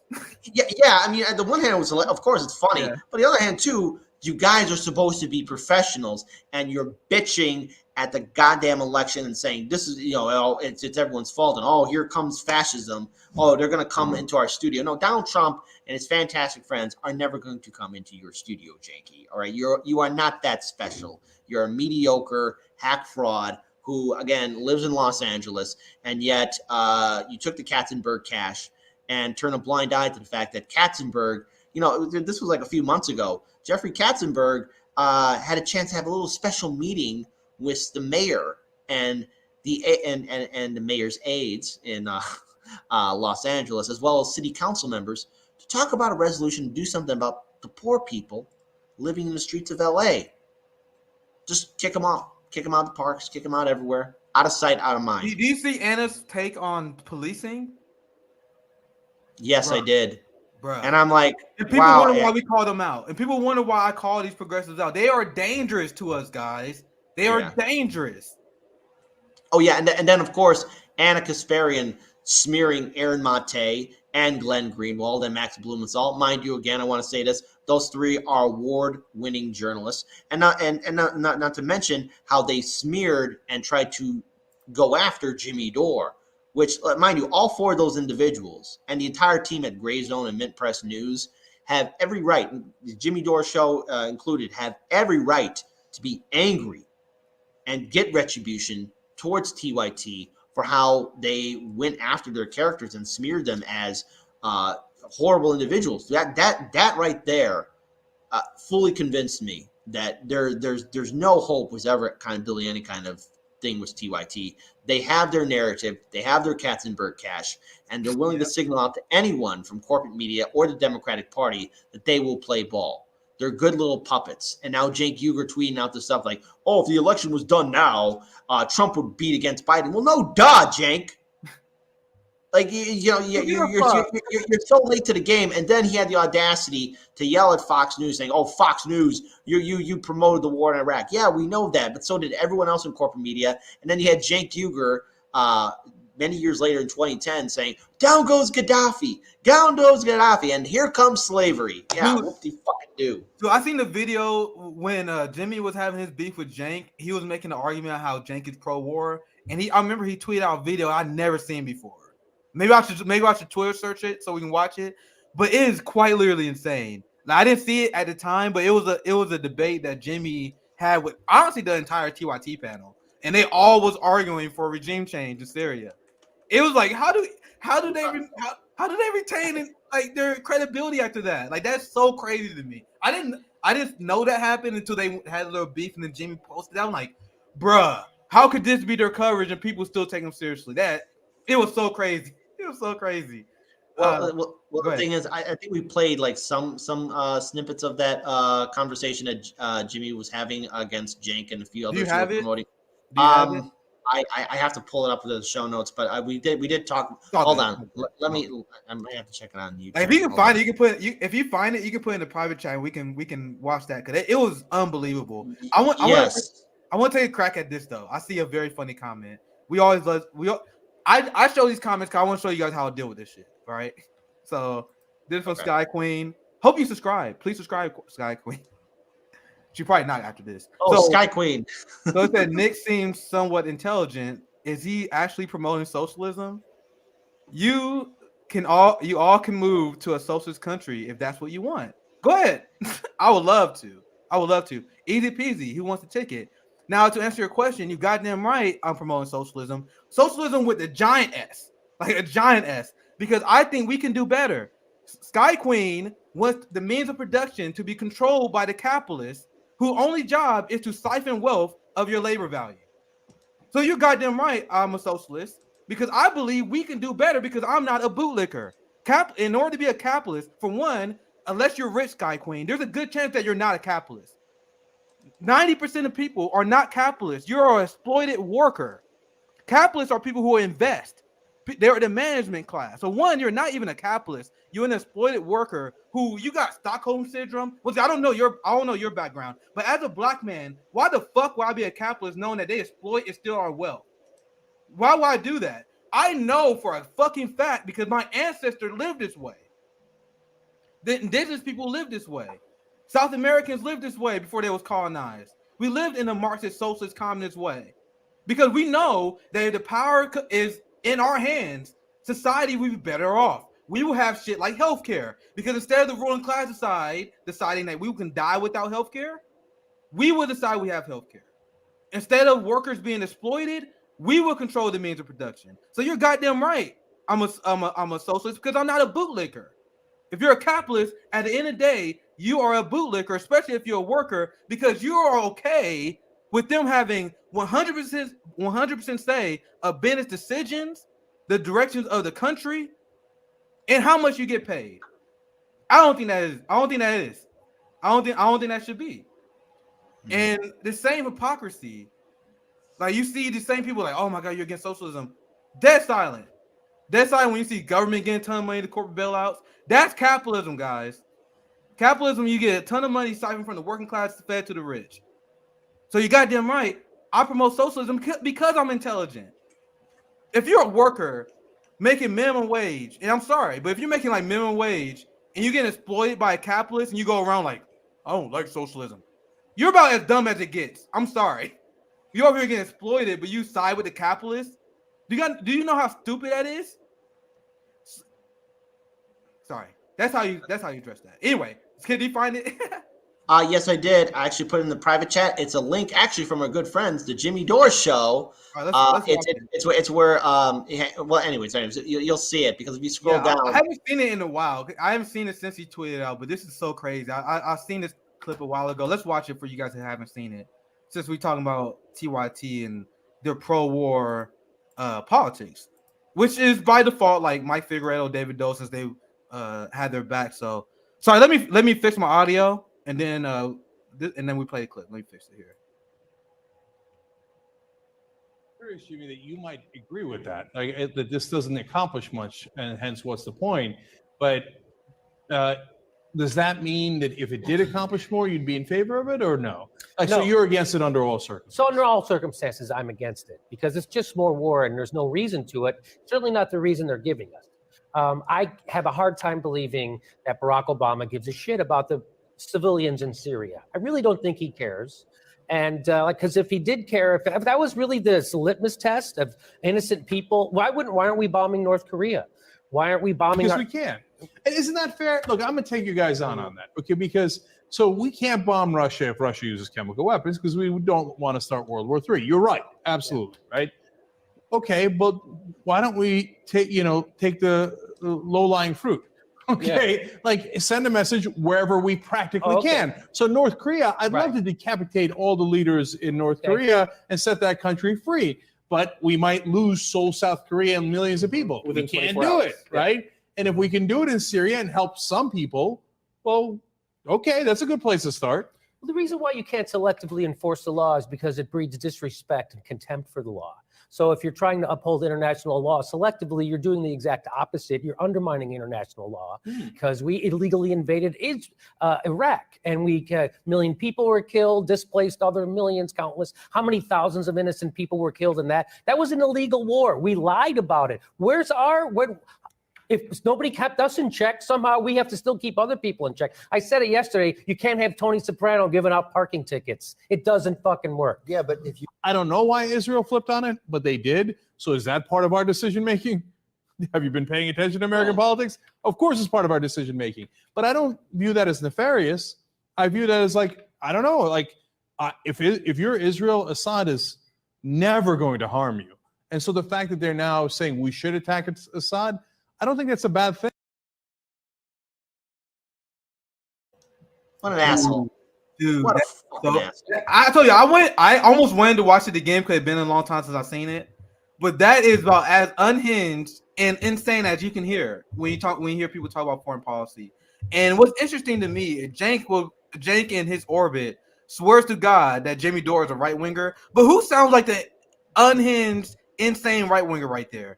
I'm saying was a Republican. Anthony Blinken and Cenk Uygur had the same foreign policy. He had the same foreign policy as Anthony fucking Blinken. But sorry, kid, I want you to finish your thought. Well, no, but Cenk, admitted, hey, he used to be a Republican. That's he still is. And he is to this day. And let's face it, when you have somebody like Cenk Uygur now being one of these leading voices on the internet, he's obviously favored by big tech and, of course, the Democratic Party.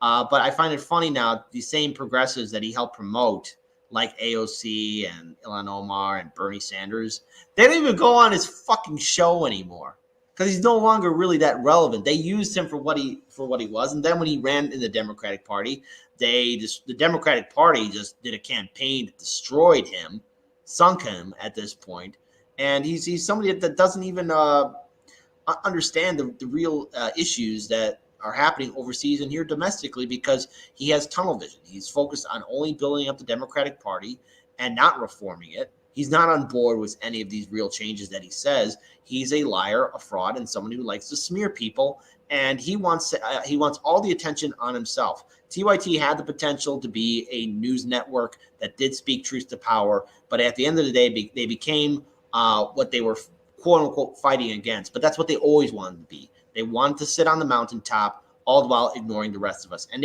look. It's not only just $20 million. What the hell happened to that $2 million for that 4 horsemen of the apocalypse team of investigative journalists? Right? I mean, they let go of Jordan Sheridan. Then they had Michael Tracy on. And then as soon as Michael Tracy challenged Cenk, I think I forget what it was. That was his first and last time on the show. Then you had Nomiki Kantz, or NATO Kantz, however which way you want to call her. And then you had what was the other guy? Oh, who was the fourth dude? Why is his name? I'm blanking on his name too. I'm blanking too. Wait. Why am I blanking on his name? Oh no. Yeah. Oh my goodness. What is his name? I don't remember either. No. He. I don't want to say his nickname because it's not right. Can I say his nickname? Go ahead, man. We don't give a fuck. They called him Talcum X or something. Are you talking about Ben Dixon? No, not Ben Dixon. No. That's who I first think of when I hear that. No, not Ben Dixon. Chat. Does anyone know? Someone said Benjamin Dixon. That was my first thought. Like that was literally my first thought. Sean King. Sean King. That's right. Sammy Sabs for the win. Sorry. Sean King. I wasn't thinking about him, but yeah, he's another one. Man. Yeah. He's another one who used to follow me. I had to follow that motherfucker. He was shady. I didn't know that much about Sean King, but Sabby did a good expose on Sean King. He'll follow me, so I followed him back. Now I heard like all the way he used to grift it and steal from black people who were going over under trauma. And I don't remember the victim's family. I apologize for that. But one of the victim's family of police violence that he was representing came out and blasted his ass. So it was like and of course he's affiliated with TYT. Of course they find the shadiest people. But go ahead. Well, the thing is, this was early on, but I actually listened to a speech that Sean King was doing at the University of Chicago. This is like 2017 was Hard Lens Media. And I went there. And the thing is, like, security was so tight, like there was no way you could get on near to the stage or anything like that. And when I was trying to set up my camera to live stream the event, I had like 2 dudes come up to me and say, "You cannot film here. We're filming this. No one else can do this. And you have to turn off your cell phone." What? And I'm like, yeah, it was. And then as soon as of course, majority of people that were listening were white. You know, I was there because I didn't really know that much about Sean King at the time too. I was like, okay, because that's when I was part of the radio show. Gabby knows everything. God damn. Thank you, Savvy. I'm bad with names, so you guys know I can tell you facts. I can give you facts like a motherfucker, but names, I'm like, damn, who was that motherfucker? But thank you, Savvy. But sorry, go ahead, kid. Yeah, and so of course everyone's clapping and listening to the story, and as soon as it was done, you know, he gets escorted off, but like there's like 6 dudes surrounding him, and only certain people can speak to him. It was like he was the goddamn Pope of Rome. But didn't he like have like a housing scandal where he had to move out or something? Dude, I just heard nothing but shady shit about Sean King. Yeah, nothing but shady shit. And I remember when we used to follow each other because we knew each other to work on the Bernie campaign. I thought he was black. I thought he was black, and then someone did expose like, "Yo, Sean King been lying about being black," and I saw that I was like, "What?"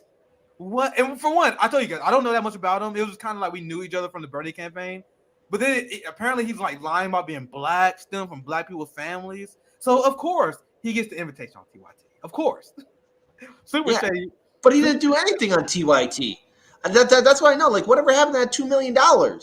Whatever happened to that $2 million that was raised up by the people? I mean, I don't know. I think Jimmy Dore's right. Maybe Cenk really is a degenerate gambler and just gambled all the money away. I don't know. Thanks for the 499, Steve. Jimmy Dore did Nick a solid by making him a regular for a while. Yo, it was pretty fun. Like doing the Jimmy Dore show was pretty trippy, guys. It was really trippy. So got are being off the ground. Now you have to fly on your own. Good luck, you will grow. That's the goal. I think we'd be delusional to say that Jimmy Dore didn't help us, especially with the algorithm fucking us up still to this day. So yeah, Jimmy did do us a solid. It would be crazy not to say otherwise. Yes, we did our own good work, but it'd be crazy to say Jimmy didn't help us. I just saw this. Holy shit! I'm not gonna spend a lot of time. We're gonna wrap up soon. I'm gonna ask about your channel here. I literally just saw this scrolling. You guys see this? I'm gonna prepare a segment for this. This is like a preview. Maybe for Nick and CJ on Monday. Eric Adams considering using drones to fight NYCD crime. Holy shit. They're going to give us an Ed 209. Sooner or later, we're going to get an Ed 209, and it's going to be like, drop your weapons. You have 30 seconds to comply, and it's going to blast into a crowd. If anyone doesn't know what I'm talking about, type in Ed 209 on YouTube.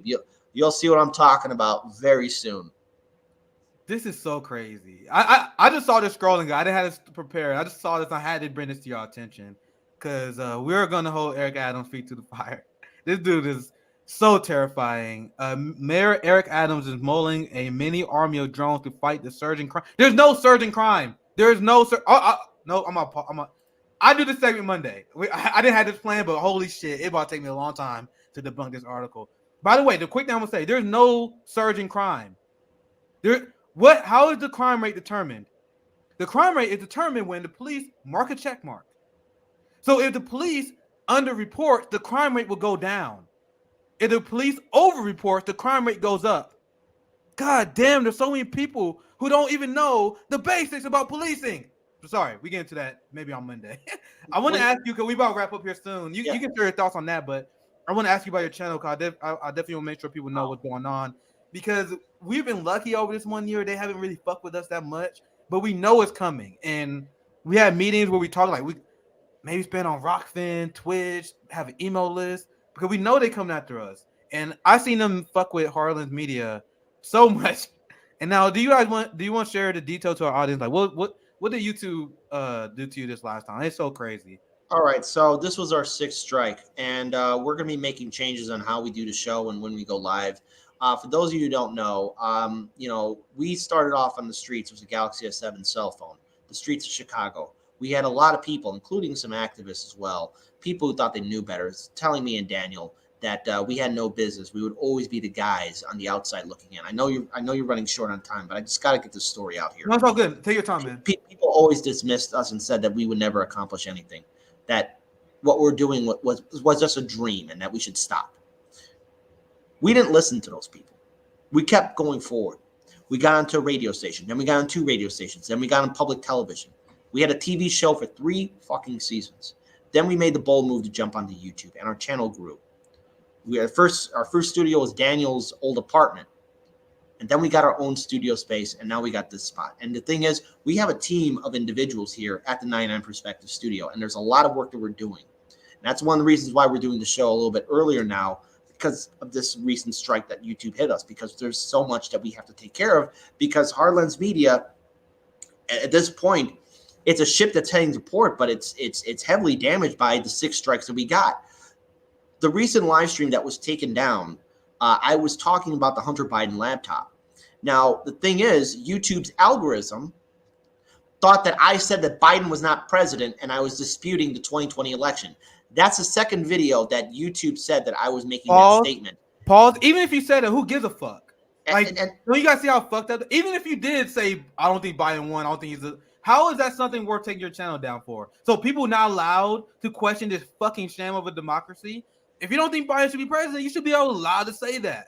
But sorry, Kay, I want you to continue. No, that's perfectly fine, because here's the thing. It's a list of BS reasons why we've been hit. When we got shadow banned our very first time, thankfully Jimmy Dore and so many others heroically stepped forward to help us out when we really got hit in 2020. We were talking about whistleblowers like Julian Assange, Edward Snowden.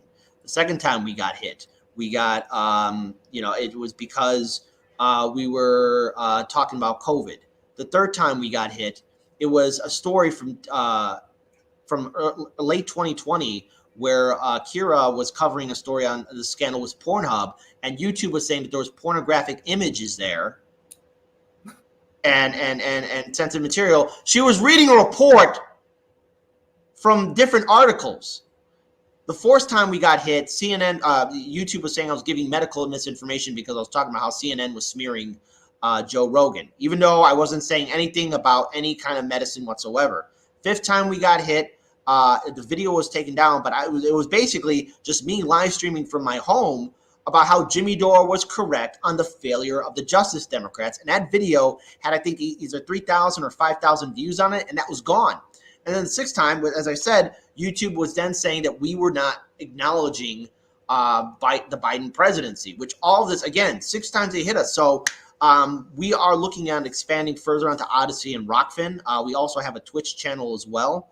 And right now, I'm done waiting for hope that maybe somehow YouTube will change back to a meritocracy, that YouTube will somehow, and that was our Twitter thread. It's only going to get worse. It's going to get worse. And the thing is, I have to think about my team. I have to think about my editors. I have to think about my team members and contributors towards Hardlands Media and what we can contribute, what Hardlands Media as a channel can contribute to the 99 Perspective Studio. So YouTube has made it extremely difficult for all content creators, not just independent media, but all content creators to build their platforms up. So we had to look at alternative platforms like Rockfin and Odyssey.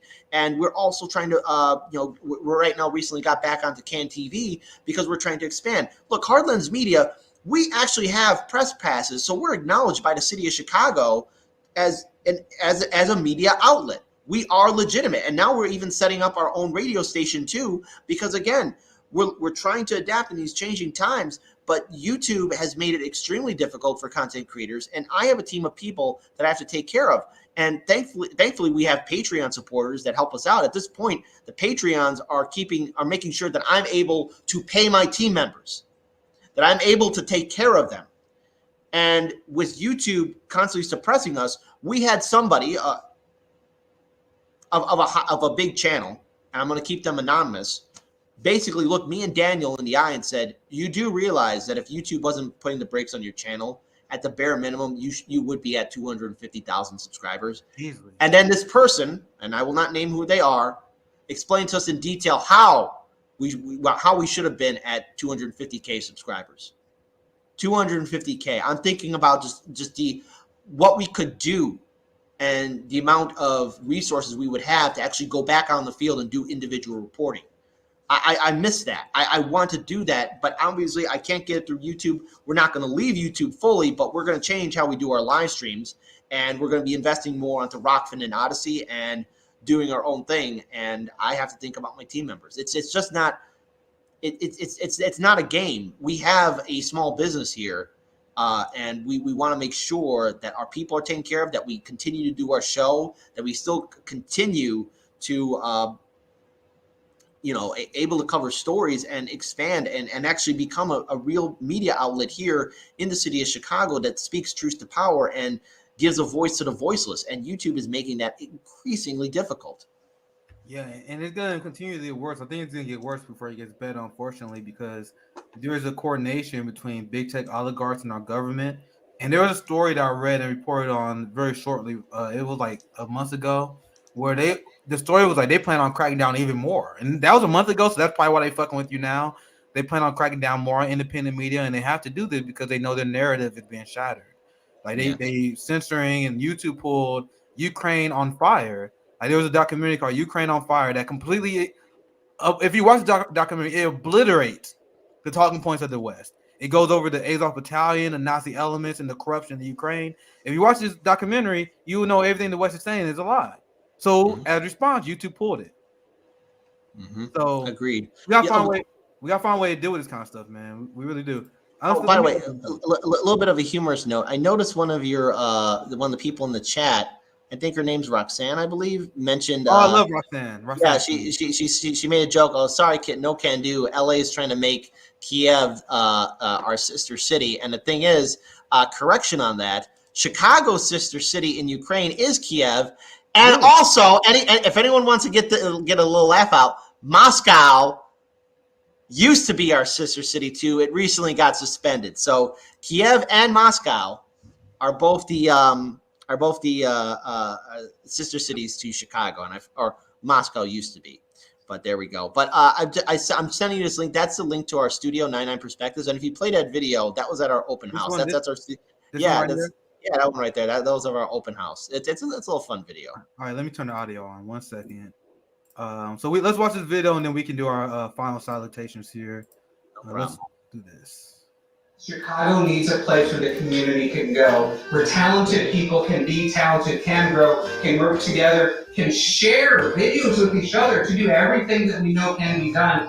99 Perspectives, a studio where Chicagoans, Chicago, it's us, our city, our home, where we have a voice in media.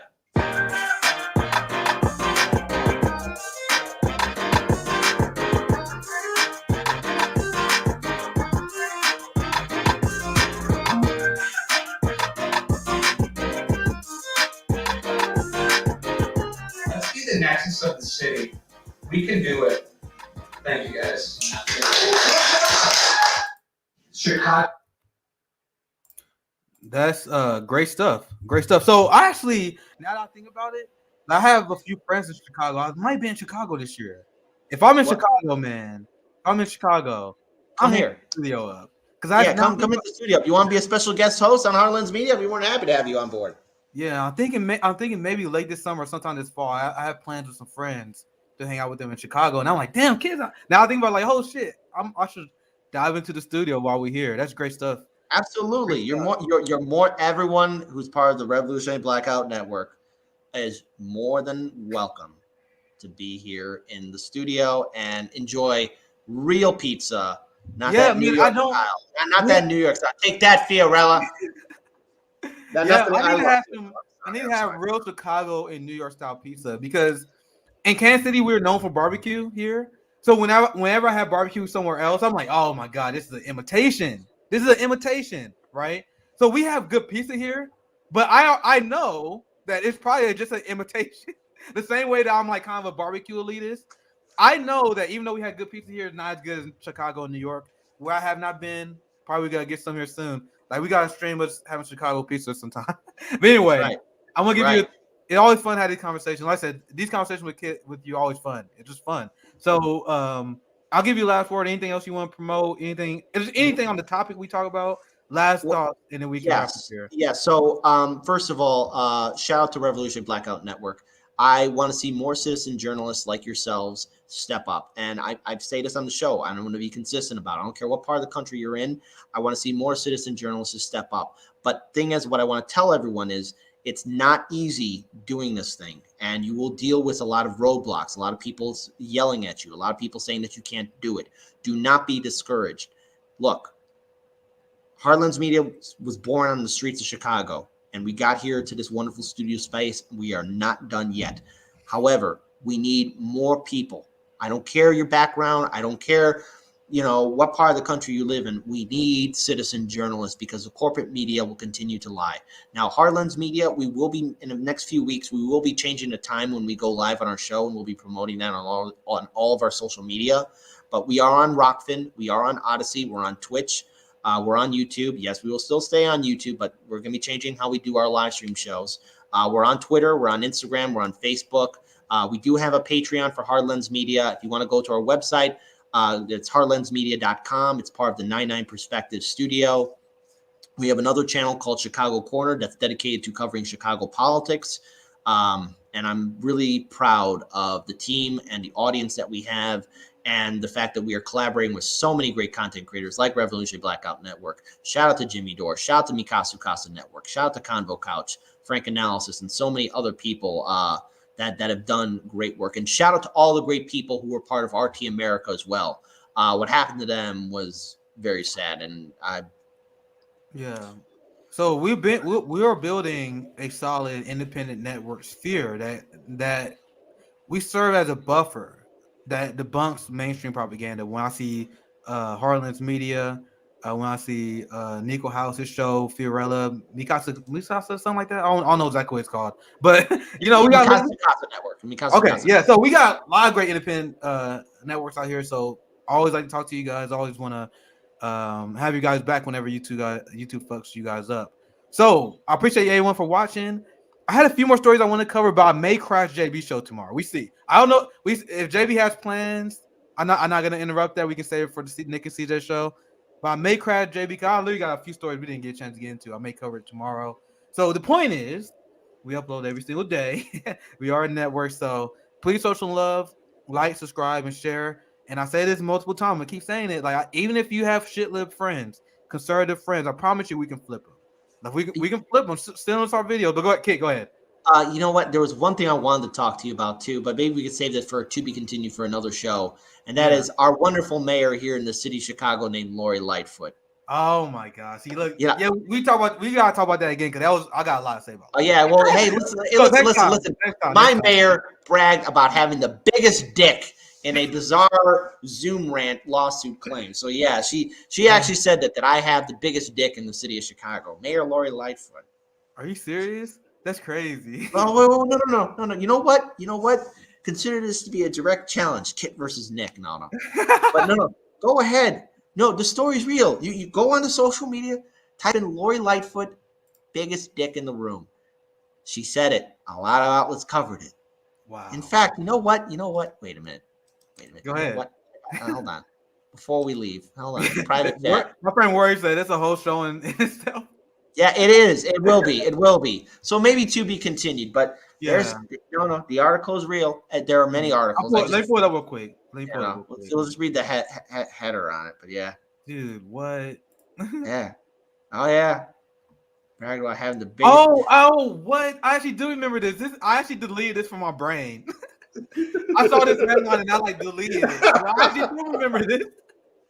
Chicago mayor bragged about having the biggest dick. It was hard Zoom rant.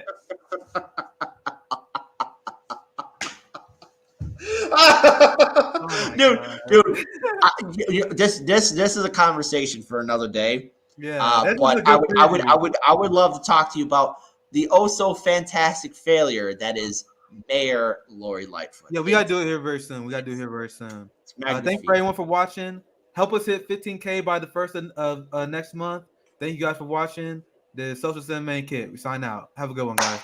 Take care, folks.